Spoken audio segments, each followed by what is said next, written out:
Bulletin में बात होगी कुछ अहम खबरों की। उत्तराखंड में कई मुद्दे सुर्खियों में बने हुए हैं, जिसको लेकर कांग्रेस लगातार बीजेपी पर निशाना साधते दिखाई दे रही है। वहीं नकल विरोधी कानून, यूसीसी समेत कई मुद्दों पर हमारे संवाददाता अरुण सैनी ने बीजेपी प्रदेश अध्यक्ष महेंद्र भट्ट से खास बातचीत की। क्या कुछ खास बातचीत में वो सुनिए। देश में बिहार में चुनाव है और बिहार चुनाव के बीच अगर उत्तराखंड की बात की जाए तो उत्तराखंड में वर्तमान में ऐसे कई ज्वलंत मुद्दे हैं जो काफी चर्चाओं में भी है। जिन मुद्दों को लेकर आज हम चर्चा करेंगे, हमारे साथ इन तमाम विषयों को लेकर बातचीत करने के लिए भारतीय जनता पार्टी के प्रदेश अध्यक्ष एवं राज्यसभा सांसद महेंद्र भट्ट जी हैं। उनसे बातचीत करेंगे। सर, जनता टीवी में आपका स्वागत। बहुत बहुत धन्यवाद जनता टीवी का। सर, शुरुआत इसी से ही करते हैं। आपने अभी एक बयान आपका काफी चर्चाओं में चल रहा है जिसमें आप कह रहे हैं कि कांग्रेस में एक ऐसी फूट होने जा रही है और कई ऐसे नेता भारतीय जनता पार्टी में आने वाले हैं जिनकी इसकी कल्पना कांग्रेस पार्टी नहीं कर सकती। तो ऐसे क्योंकि कई चेहरे तो आपकी पार्टी में आ चुके हैं, कई नेता कांग्रेस से आ चुके हैं, और तो ऐसे कौन से लीडर हैं जो कांग्रेस के प्रदेश के टॉप लीडर हैं, चाहे गणेश गोदियाल जी की बात करें या करण महाराज जी की बात करें या फिर प्रीतम सिंह जी की बात करें, भुवन काबड़े जी की बात करें, क्या इनमें से ही कोई चेहरा भारतीय जनता पार्टी में लाने की जो है कवायद चल रही है? देखिए, भारतीय जनता पार्टी किसी को जबरदस्ती बीजेपी से जोड़ती नहीं है, उन पर जनता का दबाव होता है। आज उत्तराखंड की जनता विकास अपनी आंखों से देख रही है, और जब विकास हो रहा होता है तो जब विकास करने वाले दल को बदनाम करने का जब प्रयास होता है तो जनता में उसका रिएक्शन होता है। और जनता हमेशा हर चुनाव में आपने देखा हो भारतीय जनता पार्टी पक्ष में मतदान करती है। तो पब्लिक प्रेशर विकास के लिए होता है, और जब पब्लिक प्रेशर विकास के लिए होता है तो कांग्रेस से जुड़े हुए लोगों पे वो प्रेशर भी काम करता है। और बड़ी संख्या में कांग्रेस के नेता जो कभी जनप्रतिनिधि रहे हैं, जो वर्तमान में जनप्रतिनिधि हो सकते हैं, ऐसे लोगों पे पब्लिक दबाव, उनको लगता है कि पब्लिक क्या चाह रही है। और जो उसमें ऐसे राजनीतिज्ञ होते हैं जो जनता का मूड को समझते हैं, देश के विकास में मोदी जी का साथ देना चाहते हैं, ऐसे लोग बीजेपी में आना चाहते हैं। ऐसी एक बड़ी सूची है, हम समय के साथ उन सब सूचियों को आपके सम्मुख रखेंगे। अभी हमने निचले स्तर से ज्वाइनिंग का कार्यक्रम शुरू करेंगे और बड़ी संख्या में मेरे पास प्रस्ताव आ रहे हैं, लेकिन क्योंकि पार्टी में ज्वाइनिंग कराने के लिए हम कई एंगल पर हमारी बातचीत होती है। हमारी कमेटी है, सदस्यता अभियान कमेटी जो है उसको देखती है, उसके बाद हम इससे निर्णय लेते हैं। जैसे जैसे पिछले दिनों आपने देखा होगा कि हरिद्वार का पंचायत चुनाव हो तो बड़ी संख्या में लोगों ने पार्टी ज्वाइन की, नगर निगम चुनाव हुए तो बड़ी संख्या में कांग्रेस के लोग बीजेपी में आए। आपके उसके अलावा जो हमारे विधानसभा के बाई इलेक्शन थे, लोकसभा के इलेक्शन से पूर्व बड़ी संख्या में कांग्रेस के वरिष्ठ नेता आए, कांग्रेस के अनेकों दलों के लोग आए, और आज भी बड़ी संख्या में बहुत से दलों के लोग बीजेपी में आना चाहते हैं।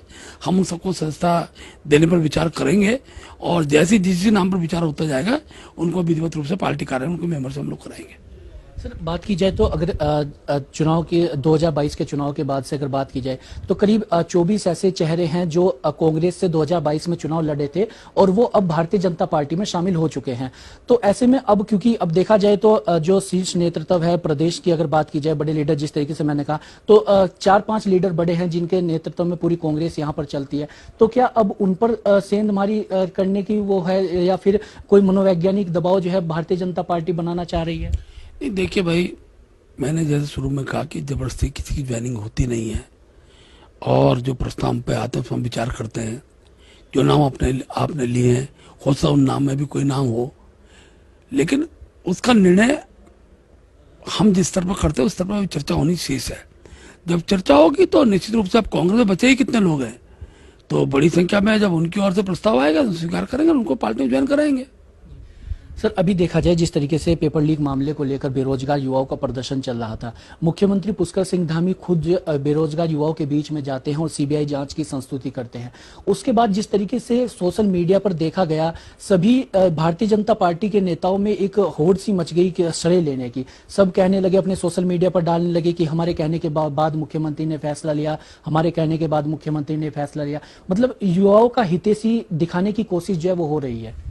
देखिए, भारतीय जनता पार्टी के कार्यकर्ता युवाओं के हितैषी है, और ये भी सच है कि मुख्यमंत्री जी पार्टी के कार्यकर्ताओं जिस विषय को पहुंचाते हैं, संदेश को पहुंचाते हैं, उसके आधार पर ही होता है।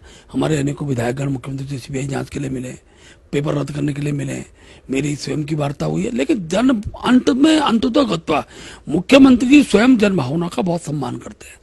युवाओं की जो मांग थी वो स्वयं वहां पर धर्मस्थल पर जाकर उन्होंने जो मांग को समझा, और यूसी ध्यानी जी के नेतृत्व में जो एसआईटी बनी थी उसकी टीम के भी सुझावों के आधार पर एक मैसेज था कि भाई आखिर संदेह युवाओं के मन में क्यों रखा जाए, संदेह न रहे, इसलिए तय हुआ कि हम चुनाव उनको रद्द भी करेंगे पेपरों को, और आपके क्या नाम है सीबीआई जांच की उन्होंने किया, और आप क्योंकि दूध का दूध पानी का पानी होगा, एक बड़ा षड्यंत्र मैं कह सकता हूँ इस दिशा में करने का प्रयास हुआ है।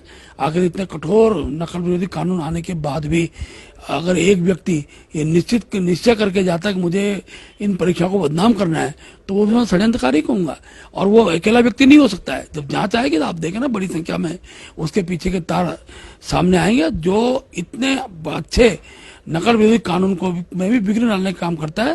प्रदेश सरकार की जो युवाओं के प्रति विश्वास बना था उसको तोड़ने का जो काम करते थे, वो जेलों की सलाखों के अंदर होंगे, और जो भी इसमें होगा दोषियों को सजा उसको मिलेगी। सर, आपने जिस तरीके से भी कहा कि षड्यंत्र जो है वो किया जा रहा था, मुख्यमंत्री पुष्कर सिंह धामी ने भी कहा कि अर्बन नक्सल गैंग जो है अराजकता का माहौल लाना चाहती है, युवाओं के कंधों पर रखकर बंदूक चलाना चाहते हैं, सरकार के खिलाफ नैरेटिव सेट कर रहे हैं। तो ऐसे में जो अर्बन नक्सल गैंग का जिक्र हो रहा है, कौन वो लोग हैं जो आंदोलन में शामिल हुए, जो राजनीतिक पार्टी के लोग आंदोलन में शामिल हुए, क्या उनकी बात कर रहे हैं या फिर कोई और ताकत है? देखिए, मैं स्पष्ट रूप से कह सकता हूँ, लोकतंत्र में विरोध करना पड़ता है, लेकिन विरोध के लिए ऐसे साधनों का प्रयोग करना जो कानून बनने के बाद कानून के विरोध में चलते हुए जो लोग काम करते हैं, उनको एक अर्बन नक्सलाइट के रूप में लिया जाता है।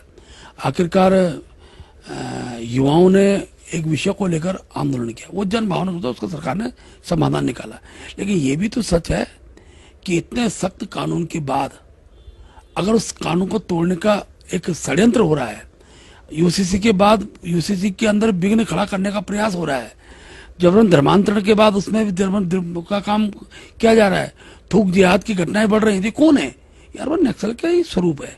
और ये जो भी लोग हैं उनको सरकार बख्शेगी नहीं, उन सबको एक सजा मिलेगी। और मुख्यमंत्री पुष्कर धामी जी ने जैसे कहा है कि हम इस प्रकार के तत्वों को किसी भी रूप में बर्दाश्त नहीं करें, चाहे वो उत्तराखंड की डेमोग्राफी की चेंज करने का जो विषय है उस पर एक बड़ा षड्यंत्र प्रदेश के अंदर चल रहा है, इन सब विषयों पर सरकार बहुत पैनी नजर रखी हुई है, और ऐसे लोगों को निश्चित सजा मिलेगी। किसी भी राजनीतिक दल के द्वारा कोई राजनीतिक विरोध, ये कोई हम उसको बुरा नहीं मानते हैं, लेकिन सरकार के सकारात्मक कार्यों का विरोध कर उसके बाद जब जनता के जनादेश के लिए जाते हैं तो जनता को मुंह तो जवाब देती है। और कांग्रेस जैसा राजनीतिक दल जिसने कि कोई सुझाव देने चाहिए थे कि इसमें ये की जाए, इसमें ये किया जाए, वो सुझाव उन पर आज की तारीख में नहीं है। आज मुद्दा विहीन कांग्रेस हो चुकी है। ऐसी स्थिति में फिर वो सहारा लेती है, और किसका सहारा लेती है? जो सरकार को अनावश्यक रूप से अविश्वास के वातावरण को खड़ा करने का काम करते हैं। इसलिए ऐसे से बचना चाहिए। मैं आज कह सकता हूँ मुद्दा क्यों नहीं है, मुद्दा ही नहीं, इसलिए नहीं है कि सड़कें जा चुकी हैं, हर घर में बिजली है, हर घर में पानी है, अच्छे कानून बन गए हैं जिसके कारण देवभूमि का देवतीर्थ स्वरूप बचा हुआ है। तो मैं कह सकता हूँ जब इशू खत्म हो जाते हैं तो फिर पॉजिटिव इशू का नेगेटिव करना, अच्छी बातों का विरोध करना, यह कांग्रेस ने अपना हथियार बना दिया है। आज पूरे देश के अंदर वोट चोर के नारे लग रहे हैं, लेकिन सत्यता क्या है? सत्यता यह है कि एक स्वतंत्र एजेंसी को भी कांग्रेस बदनाम करना चाहती है, लोकतंत्र के भी अविश्वास आस्था का वातावरण तैयार करना चाहती है। इतने वर्षों तक वोट चोरी के जिनके उदाहरण रहे हैं, जिन्होंने पोलिंग बॉक्स अपहरण हो जाते थे, जिन्होंने रिजल्ट न्यायालय के निर्णय के बाद इमरजेंसी लगा दी हो, जब ऐसे लोग इस प्रकार की बात करते हैं तो जनता उनको सबक सिखाती है। चुनाव में बिहार का चुनाव आने वाला, आप देखिएगा कि किस प्रकार का सबक मिलेगा। और उत्तराखंड के अंदर तो 2027 के अंदर हम लोग ट्रिपल इंजन की सरकार का हैट्रिक हम बनाने वाले हैं।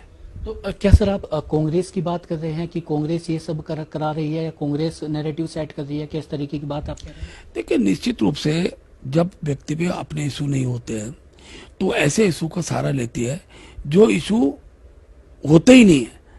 अब मैंने कहा ना कि भाई अगर एक विषय आया, दोनों पक्ष हैं, नकल का एक प्रकरण आया, उसको पेपर लीक संज्ञा दी गई, 11 बजे 11:30 रिजल्ट बाहर आता है, एक व्यक्ति के द्वारा आता है, सरकार उसको सजा देती है तो पकड़ा जाता है, उसकी बहन पकड़ी जाती है, वो जिस अध्यापक उतर जाता है उसको उसके बाद उस पर बयानबाजी करना, उस धरने प्रदर्शन में जाकर छात्रों को भड़काने का काम किसने किया?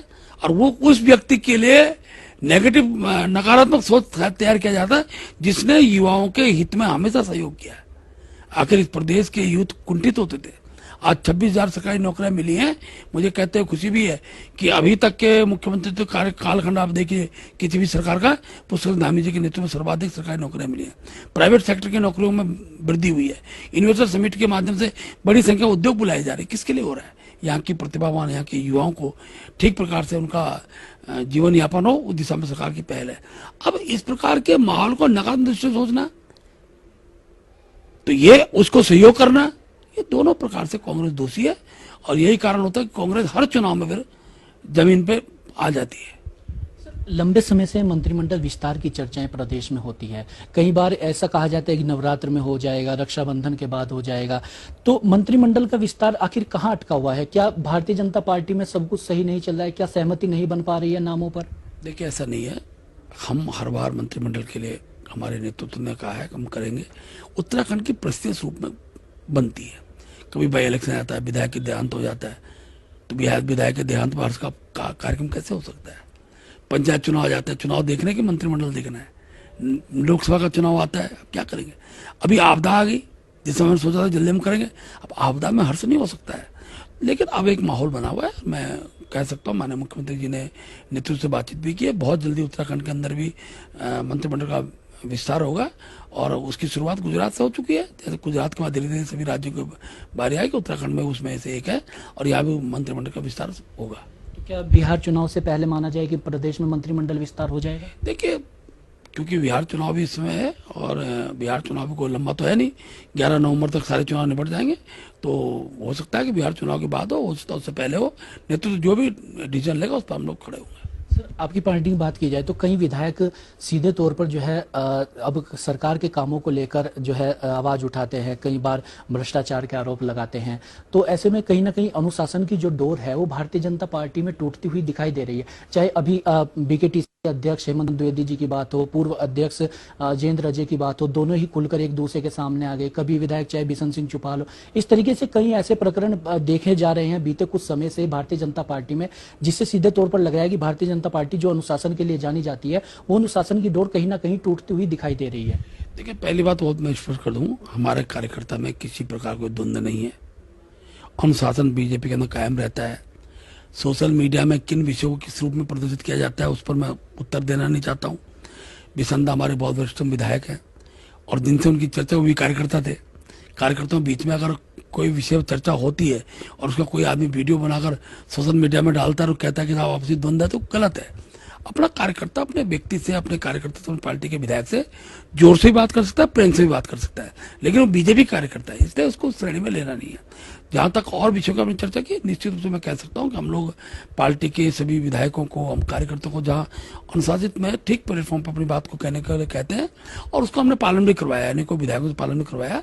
फिर भी चुनाव वर्ष से अनेकों बार कुछ अपेक्षाएं कार्यकर्ता की विधायक से रहती है, इसलिए उन अपेक्षाओं को विधायक खड़ा उतरेंगे और धीरे धीरे जो उनके मन का भाव है, कार्यकर्ता का जो भाव है, ये वर्ष हमारा कार्यकर्ताओं की संतुष्टि का वर्ष है। हम कार्यकर्ताओं को जो भी उनकी अपेक्षाएं हैं, क्योंकि कार्यकर्ता लग के बीजेपी को जिताता है, उसके बाद उस पर जनता का प्रेशर रहता है। बूथ का अध्यक्ष है, हम उससे बूथ जिताने की कल्पना करते हैं तो बूथ अध्यक्ष की कोई समस्या तो रहेगी ना भाई। कई बूथों, अब इतने बड़ा प्रदेश के अंदर एक विधानसभा 200 से ऊपर पोलिंग बूथ होते हैं, हर बूथ की समस्या का समाधान हो गया होगा ये मैं भी नहीं मान सकता हूँ, लेकिन अधिकतर बूथों की समस्याओं का हम समाधान कर सकते हैं, उस क्षेत्र की समस्याओं का समाधान कर सकते हैं। कार्यकर्ता के मनोभाव की जो कुछ ऐसे विषय हैं जिनको हम ठीक प्रकार से उनका समाधान कर सकें, उस दिशा में लोग इस साल वर्ष में पहल करेंगे और भारतीय जनता पार्टी कार्यकर्ता उत्साहित होकर 2027 में फिर भाजपा की सरकार को लाएगा। सर, 2027 में लेकर आपकी कहीं से तैयारी चल रही है? कहां से आप चुनाव लड़ना चाह रहे हैं? सुनने में आ रहा है कि ऋषिकेश से भी आपकी तैयारी 2027 के विधानसभा चुनाव को लेकर चल रही है, क्या ये सच है? नहीं, पहली बात तो बहुत स्पष्ट कर देता हूँ, मेरी पार्टी ने मुझे अध्यक्ष बनाया है चुनाव लड़ने के लिए नहीं। तो मैं चुनाव लड़ाऊंगा और भारतीय जनता पार्टी की हैट्रिक सरकार बनाऊंगा। मेरा नेतृत्व मुझसे यही अपेक्षा करता है, उसी अपेक्षा में आगे बढ़ूंगा। तो क्या आप 2027 का विधानसभा चुनाव नहीं लड़ेंगे? अरे मैंने कहा ना, अभी मुझे लड़ाने का दायित्व मिला है भाई। तो जो दायित्व आज की तारीख में, मैं उस दायित्व पे ही चर्चा कर रहा हूँ। हम बीजेपी को चुनाव हमारे कार्यकर्ता लड़ेंगे और हम पार्टी को एक हैट्रिक हम इस बार उत्तराखंड के अंदर बनाएंगे। तो ये थे हमारे साथ भारतीय जनता पार्टी के प्रदेश अध्यक्ष महेंद्र भट्ट जी, और साफ तौर पर सभी विषयों को लेकर इन्होंने अपनी बातचीत रखी है।